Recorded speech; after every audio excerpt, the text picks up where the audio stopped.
እነሱን እየወሰድክ ልምድ ብትሰጣቸው ነገ በጣም ቶሎ ለምደው መልሰው የሚጠቅሙሃልና በቀጣይ እኔ ከነዚህ ልጆች ከኛ ከ17 ዓመት በታች ልጆች ገብቶ ይጫወቱ ሳይሆን ብሔራዊ ቡድኑ ጋር አብረው ሆኖ የማች ዴይ ኤክስፒሪየንስን እንዲያገኙ በዛ ውስጥ እየለመዱ እንዲሄዱ ይደረጋል የሚል ተስፋ አለኝ። ደግሞ መሆንም አለበት ብዬ አስባለሁ። ቤኔዘር ለኤፊሶን ለግብ ጠባቂው ተመስገን ሰጥቶታል። ተመስገን ተሳሳተ። እጅግ በጣም አስገራሚ ነው። ሌላኛው ተከላካይ አስዳዳለ ድንቅ ነው። በአስደናቂ ሁኔታ የኢትዮጵያ ብሔራዊ ቡድን ምን አይነት አስገራሚ አጀማመር ነው! የኢትዮጵያ ብሔራዊ ቡድን ዳዊት ካሳው የመጀመሪያው ግብ ለኢትዮጵያ ብሔራዊ ቡድን አስቆጠረ። ዳዊት ካሳው እጅግ በጣም አስገራሚ ነው።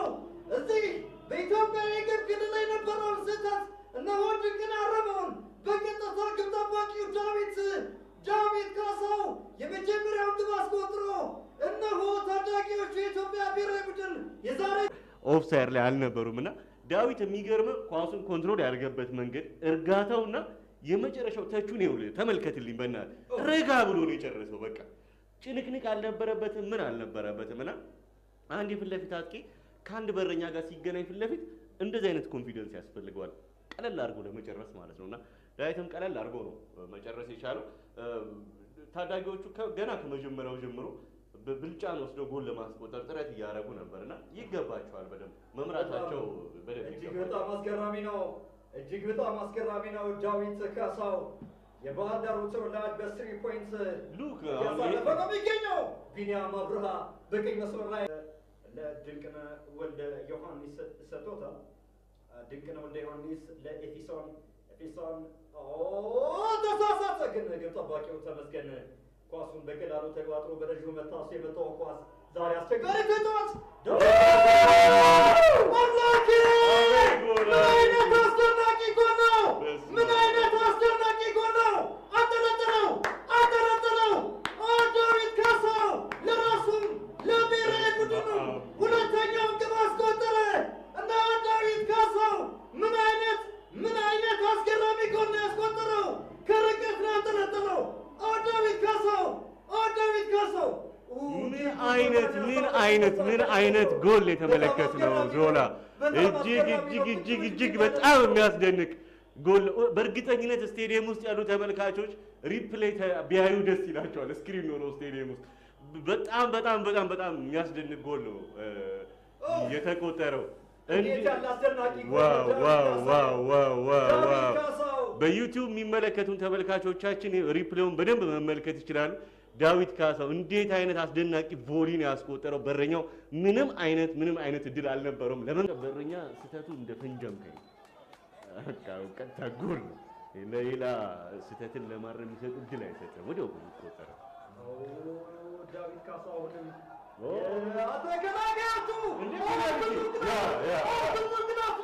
የኢትዮጵያ ብሔራዊ ቡድን ፍጹም ቅጣት ምት አገኘ። ጨዋታው በተጀመረ ሁለተኛው 45 ክፍለ ጊዜ በተጀመረ በ5ኛው ደቂቃ ምን አይነት አስደናቂ ተጫዋች ነው ዳዊት ካሳው! የእሱ ስራ ነው። ፕሬስ አድርገው ተጫዋቹን ጫና ውስጥ ከቶ ነጥቆት ሲሄድ ነው ጥፋት የተሰራበትና ኢቭን አወዳደቁ ራሱ የአጥቂ ነው። እጅግ በጣም ነው የሚማርከውና ቢለቁለት ሃትሪክ ቢሰራ ደስ ይለኛል። ዳዊት ካሳው ቢኒያም አብርሃ በቶክላቱ ግን እኛው ዳዊት እንዲመጣ ያዳነ አይ ቢኒያም አብርሃ ይዞታልና አይ ቲንክ የብሔራዊ ቡድን የተሾመው ፍጹም ቅጣት መቺ እሱ ከሆነ እሱ ነው መምጣት ያለበት። እንትና ሃትሪክ እንዲሰራ እንዳይሰራ ተብሎ የሚለቀቅ ነገር የለም። ከለቀቀ የሚለቀው እሱ ነው እንጂ ቢጫ ካርድ ለ15 ቁጥሩ ክርስቶፈር ላክሊስሬ ለቆለታል። በጣም አስገራሚ ነው። እንዴት ያለ መከባበር ነው! ደጋፊውን ከፍተኛ የሆነ ያው አድናቆት እየሰጠው ነው። ደግሞ ይሄ የአምበልነት ባህሪ ዳዊት ካሳው በታሪክ የመጀመሪያውን በኢትዮጵያ ብሔራዊ ቡድን 3 ሃትሪክ ለመስራት በዝግጅት ላይ ይገኛል። ዳዊት ካሳው የኢትዮጵያ ብሔራዊ ቡድን አስፈሪው የዚህ የምስራቅና መካከለኛው አፍሪካ ዋንጫ ቡድን ነው ማለት ይቻላል። ዳዊት ካሳው በግራው ነው የሚመጣው።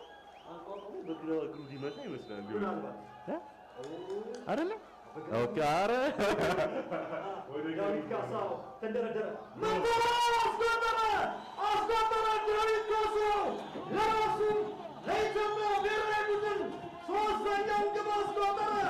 ሶስት አሰራ ሃትሪክ ዳዊት ካሳው ነው ከባህር ዳር ጣና ሰማይ ስር የፈለገ የተገኘው አስደናቂው ኮከብ ዳዊት ካሳው የኢትዮጵያ ብሔራዊ ቡድን ቀጣይ ተስፋው ምናልባት አሁን ላይ ፍሬውም አሁን ላይ ምናልባትም ተስፋን እየተመለከትን ይሆናል። ቀጣይ ግን ፍሬውን ከዚህ ተጫዋች በዋናው ብሔራዊ ቡድን እንደምንለቅባለን እርግጠኞች መሆን እንችላለን። ዳዊት ካሳው ምን አይነት አስደናቂ አጥቂ ነው!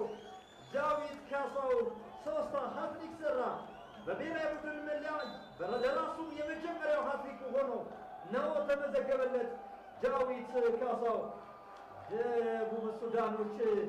ደቡብ ሱዳኖች ዛሬ በኢትዮጵያ ብሔራዊ ቡድን እንዳልነበሩ እየሆኑ ነው የሚል እንደዚሁ አለና በጣም የሚያስደንቅ ቡድን ነው። አሁን ራሱ ተቀይሮ የገባው 11 ቁጥር ለባሹ ከናን ቡድኑን በተለይ ወደፊት ድራይቭ ኢትዮጵያ ብሔራዊ ቡድን ምን አይነት አስደናቂ ጎል ነው! እንዲሁ ስለሺ ባደገ የቅዱስ ጊዮርጊሱ ተስፈኛ የኢትዮጵያ ብሔራዊ ቡድን አራተኛውን ግብ አስቆጠረ። ለራሱ የመጀመሪያውን እንዲሁ በመጀመሪያው 45 ክፍለ ጊዜ። ስለዚህ ተጫዋች ብዙ ነገር ስትለን ነበረ። ተቀይሮ ገብቶ 10 ደቂቃ ብቻ ነው የፈጀበት። አንተ ያልከውን ወደ ተግባር ለመቀየር በጣም አስገራሚ ነው። ደግሞ ልቦታ 9 ቁጥር ላይ ሆኖ ከቢኒያም ስናገኘው የነበረው ከዳዊት ካሳው ሲገኝ የነበረውና አገልግሎት አላቋረጠም። ልጁ ጎበዝ ማለት እንደ አንድ አጥቂ ፖዚሽኑ የሚያስፈልጋቸው ነገሮች እየሰራ ነበር፣ አስቆጠረ። በዚህ እንቅስቃሴ ላይ ደቡብ ሱዳኖች ኦፍሳይድ ነው ብለው የጨዋታው እንቅስቃሴ ተዘናግተው ቆመው ነበረ። ዳኛ ፊሽካ እስካላሰማ ድረስ ኳስ ይቀጥላል። ምንም ቢሆን ይቀጥላል። እውነት ነው። እንየው የሚያሳየን ይሄንን ነው። በካታ ጁኒየር ዊልሰንን እንዴት አድርጎ ማሸማቆት ያለፈው ኤርሚ የቀኝ እግር ተጫዋች ነው። ይህን የመሰለ ፓወር ያለው ምት የመጣው በግራው ታዳጊ ነው። ግን በሁለት ትንሳኤ አልፎት ካለፈ በኋላ እንዲሁ የኤፍሬም ጋር ተመስገን ከበደ ታደሰ ጋር ተፋጧል። አምበሉ ፓኖም ሾልጆ አፓኖም ሊመታ ነው። ከግብ ጠባቂው ተመስገን ጋር ተፋጧል። ምናልባት ወደ ጨዋታ ተመልሳቸው የሆነ ይቺ ፍጹም ቅጣት ምት አብረን እንመለከተዋለን። ፓኖም አስቆጠረ። ፓኖም ግብ አስቆጥሮ በብቅላ ስቴዲየም የታደሙትን የደቡብ አፍሪካ ደጋፊዎችን የደቡብ ሱዳን ደጋፊዎችን አጮቤን ያስረገጠው ምናልባት አቻ ያረጉም ነው የሚመስለው። በጣም አስገራሚ ነው። ኤርሚ ምን ያህል ነው መሰለኝ ያው ዞና ታዳጊዎች ስለሆኑ በቃ ማበረታታት ብቻ እንደዛም ሊሆን ይችላል። ግን ደግሞ ከአቅማቸው በላይ እንደሆኑባቸው ሌላኛው ማሳያ ይመስለኛል። ትክክል። አንድ ማስኬጃ ነው። አሬባ ነው ጥፋቱን የሰራበት። ኳሱን ፍጹም ቅጣት ምቱ አስደናቂ ነበር። ፓኖም ግብ ጠባቂው ተመስገን በደንብ